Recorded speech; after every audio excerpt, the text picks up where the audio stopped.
Olá pessoal, eu sou a Kathleen Ribeiro e começa agora mais um devocional do Temor e Tremor. Agora a gente está estudando o livro de Atos dos Apóstolos. Como vocês sabem, ele trata da fundação da igreja, a história apostólica após a ressurreição do nosso Senhor Jesus Cristo. Antes de começarmos, por que você não se inscreve no nosso canal? Assim você vai ter acesso ao nosso conteúdo e além disso você pode até nos seguir nas redes sociais. Que Deus abençoe vocês. Agora vamos orar.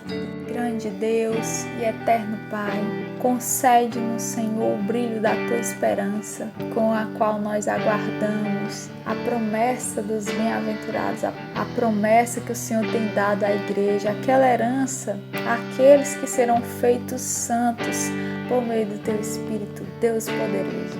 Eu oro a Ti para que o Senhor não nos desampare nesse mundo, que o Senhor nos conceda cada dia mais força para levantarmos e fazermos as Tuas obras. Que o Senhor nos dê frutos de vida eterna, porque foi para isso que nós nascemos. Nós não nascemos para ficarmos solitários, mas para que possamos dar frutos e o nosso fruto permaneça. O nosso fruto é o único que vai permanecer quando esse mundo passar. As pessoas, os homens dessa terra trabalham, eles se esforçam por coisas que são vaidade, que são vento e areia, que vão passar. Mas o trabalho da igreja fica para sempre. Por isso que a palavra de Deus diz: todavia, o vosso fruto permanece. Ó Deus, abençoa a igreja. As portas do inferno não prevalecem contra ela.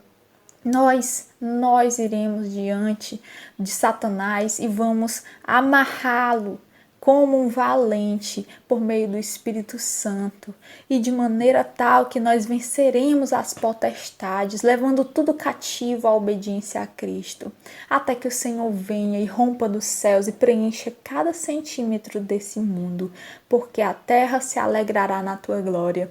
Nós veremos a tua face, Senhor, e o Senhor habitará com os homens, e nós agradecemos por a oportunidade de entendermos isso, pela graça que nos concedeu ao nos revelar teu Filho, o unigênito do Pai, e nos concedeu teu Santo Espírito. Deus onipotente, Deus maravilhoso, abençoa a tua igreja sobre a terra, abençoa os ouvintes, abençoa a obra do Temor e Tremor e seus integrantes, abençoa os santos, abençoa nossos familiares. Amém. Irmãos, nós vamos agora abrir o livro de Atos, no seu capítulo 24, e vamos ler dos versos 1 a 9. E 5 dias depois, o sumo sacerdote Ananias desceu com os anciãos e certo Tertulo, orador, os quais compareceram perante o presidente contra Paulo. E sendo chamado, Tertulo começou a acusá-lo, dizendo: visto como, por ti, temos tanta paz e por tua prudência se fazem a este povo muitos e louváveis serviços, sempre e em todo lugar, ó potentíssimo Félix, com todo o agradecimento o queremos reconhecer. Mas, para que te não detenha muito, rogo-te que, conforme a tua equidade, nos ouças por pouco tempo.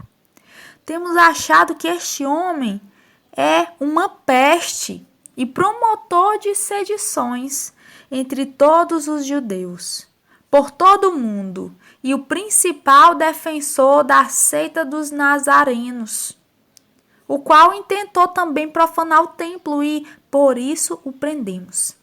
E conforme a nossa lei, o quisemos julgar, mas, sobrevindo o tribuno Lísias, nulo tirou dentre as mãos com grande violência, mandando aos seus acusadores que viessem a ti. E dele tu mesmo, examinando, poderás entender tudo o de que o acusamos. E também os judeus o acusavam, dizendo serem estas coisas daquela maneira. Caros ouvintes, eu espero que vocês tenham compreendido como a história, a narrativa que conta a trajetória de Paulo até o presente momento, aqui no capítulo 24, tem se desenvolvido.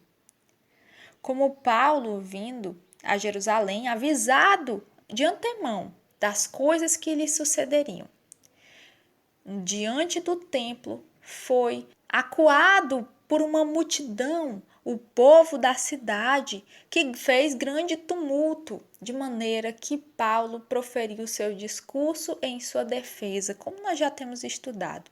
Depois disso, ele foi levado por conta do tumulto na cidade para ser açoitado. Só que, apresentando a sua cidadania como romano de natureza, de nascimento, ele escapou daquele castigo, sendo levado diante dos membros do Sinédrio.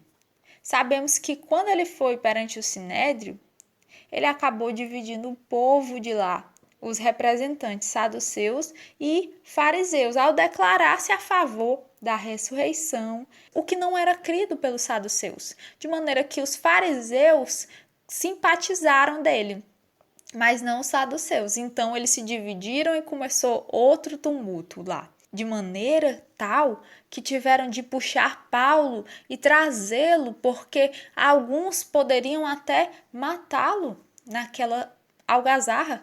Dessa maneira, ele foi levado a uma prisão e mantido ali para que aguardasse o seu veredito. Tendo os judeus daquela cidade feito um voto de jejum, de não comerem até que Paulo morresse, eles intentaram então um plano para que aquele destino se concretizasse. Forjaram em suas mentes, de forma ardilosa, enganar as autoridades que tinham Paulo em sua custódia, posto que era cidadão romano, e ele estava protegido de certa forma do povo que queria matá-lo, tentando fazer com que ao atraí-lo para o Sinédrio novamente, pudessem matá-lo, já que tinham preparado 40 homens escondidos, que, sob o pretexto de examinar novamente o caso de Paulo, eles iriam acabar assassinando ele diante do povo, uma multidão, eles não iam ser punidos por aquilo. Só que, por sorte, Paulo, pelo filho de sua irmã, acabou sabendo do plano. E as autoridades romanas, elas tomaram providências para proteger Paulo, mandando-o para Cesareia. É desse momento que nós estamos tratando, em que Paulo se apresenta no tribunal do governador Félix, o governador da Cesareia. E um homem levado ali por causa dos judeus, Ananias, o sacerdote, junto com os anciãos, mal comunando, usando de artifícios, levaram um homem pago para acusar Paulo. Um homem já preparado, um orador, né? A Bíblia fala que ele trabalhava assim, ele era um orador, ele era conhecido por sua capacidade na retórica.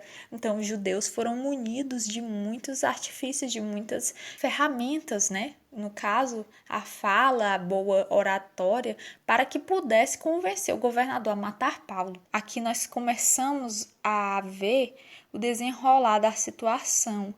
E ele acusando Paulo de ser uma peste e um promotor de sedição. É evidente que nós sabemos que Paulo sairia daquela situação, porque o próprio Deus, estando ele lá preso, ele o fortaleceu, dizendo que ele testificaria acerca do caminho da mesma maneira que fez em Jerusalém, em Roma. Então ele estava em Cesareia sabendo que ele ia escapar daquela situação e que o próprio Félix não seria convencido dos argumentos falaciosos dos judeus e do próprio Tertulo, o orador pago para acusar.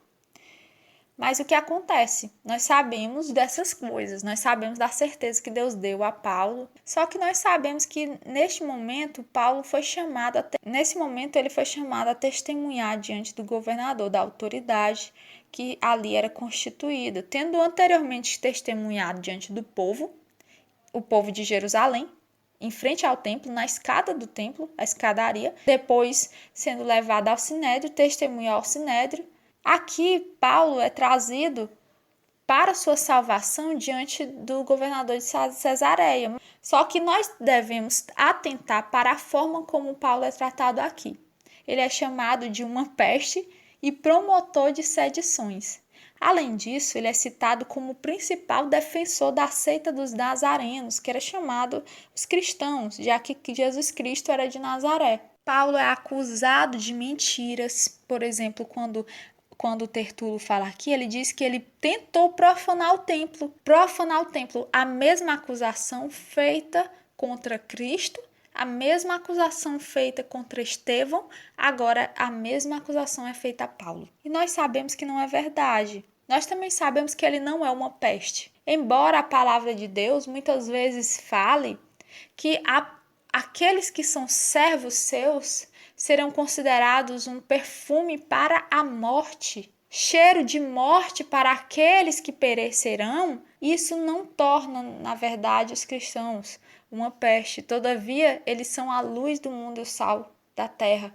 Eles são aqueles que permitem a conservação do mundo e permitem que Deus não desça com seu fogo e destrua a terra, conforme nós vemos no livro de Gênesis, quando Deus disse a Abraão que não destruiria Sodoma e Gomorra se houvesse 10 justos lá. Paulo é chamado aqui de uma peste entre os povos. Ele é chamado de aquele que promove divisões e sedições em todo o mundo, sobretudo entre os judeus. Isso era baseado no que aconteceu no Sinédrio, entre o povo. Na verdade, Paulo, onde ele era o foco das atenções, porque o povo se alvoroçava, os governos se alvoroçavam, os judeus se alvoroçavam. Então, de fato, os cristãos eles são chamados assim. O nosso próprio Senhor, ele vai dizer, olha, eu não vim trazer a paz, mas eu vim trazer a espada. Na primeira afirmação, quanto aos cristãos seriam uma peste, e nós sabemos que para os mortos, os cristãos são uma sentença, confirmando a sua morte, como aconteceu com Noé, que divinamente avisado das coisas que ainda não se viam, temeu e para a salvação da sua família preparou a arca. E a Bíblia diz que pela arca ele condenou o mundo e foi feito herdeiro da justiça, que é segundo a fé. Isso está escrito em Hebreus capítulo 11, verso 7. Nós sabemos que pela sua justa prudência e pela sua conduta ilibada, Noé, ao obedecer a Deus, ele condenou aqueles que não obedeciam. E é por isso que é muito sensato que os cristãos sejam considerados uma peste por aqueles que, na verdade, são promotores da injustiça. Os cristãos condenam os ímpios, exatamente o que Noé fez ao fazer a arca, pela qual o mundo antigo foi condenado. Então nós entendemos essa afirmação do próprio acusador, orador, Tertulo, contra Paulo. Só que nós entendemos que é o contrário. O cristão, assim como Paulo, é aquele que traz o remédio para a peste. A peste é o pecado. E ele convoca todos aqueles a fugirem do pecado, porque chegará um dia em que o Senhor se levantará e limpará o cosmos do pecado, e todo aquele que estiver agarrado ao pecado será destruído. Então a palavra de Deus ela mostra, só que agora a gente está lidando com outra acusação. E eu citei justamente o nosso Senhor Jesus Cristo. Eu vim trazer a espada, eu não venho trazer a paz. E isso nos mostra o quê? Nos mostra que o mundo não está bem. Paulo, diante do Sinédrio, ele afirmou uma verdade. Aquela verdade dividiu os homens. Ele disse, olha, eu acredito na ressurreição e eu acredito em anjos e demônios. Aquilo já dividiu os saduceus e os fariseus. Mas não era porque eles não estivessem divididos. Só que quando Paulo falou a verdade, aquilo tornou a sua divisão mais evidente, porque ele afirmou que uma das duas posições estava correta. É isso que os cristãos fazem. Os cristãos não são relativistas. Eles não dizem, olha, tudo está certo, tudo é a verdade. Não, eles vão tomar uma posição e dessa maneira eles sempre vão se colocar em oposição ao erro. E isso vai enfurecer os homens. Isso vai enfurecer os homens que muitas vezes se encontram agarrados uns aos outros por puro interesse próprio. Mas a justiça de Deus, ela não se vende. Aqueles homens, eles se aliavam por causa da injustiça, só que diante de Paulo, que traz a verdade de Deus, eles vão se sentir ameaçados e vão afirmar que ele era um homem de sedição. Um dia o Senhor vai vir, e a palavra de Deus diz que o reino dos céus é como uma grande rede, que o homem, o pescador, ele lança sobre a água e ele vai e puxa. Sentado na praia, ele separa os bons peixes dos maus peixes, e assim será no fim do século. A terceira acusação é de que Paulo, ele era o líder da seita dos nazarenos. E de fato, a palavra de Deus diz que os cristãos são chamados de seita. a princípio. No princípio de seu nascimento, eles são chamados de uma seita judaica. Mas isso porque já estava escrito nas Escrituras que aqueles que eram seus não o receberiam. Então nós temos também uma outra acusação, que é a da destruição do templo. E de fato, o nosso Senhor disse que destruiria o templo e reconstruiria em 3 dias. Mas nós sabemos que isso ele falava acerca de seu corpo, e que foi repetida, essa acusação foi repetida diversas vezes, tanto no julgamento de Estevão, quanto agora diante do julgamento de Paulo com o governador Félix. E o que nós temos dessa passagem é que o próprio Jesus foi acusado de ser o príncipe dos demônios, Beelzebul. O que será feito então àqueles que são seus servos? O que será feito a nós? Se o príncipe da casa, se o chefe de família foi acusado dessas maneiras, de que o mundo vai nos acusar? De muitas coisas mais, não é verdade? Mas nós venceremos o mundo porque o Senhor está conosco. E espero que vocês tenham gostado dessa mensagem, que ela edifique em vocês, que vocês possam se sentir abraçados e amados por Deus, por sua grande fidelidade às suas promessas, porque Paulo, apesar de tudo, ele triunfou em sua vida contra todas essas autoridades, essas potestades, a oposição dos judeus, a oposição de todos aqueles que eram falsos cristãos. Ele triunfou em sua vida e ele também triunfou em sua morte. Que Deus abençoe você para a glória de Cristo Jesus.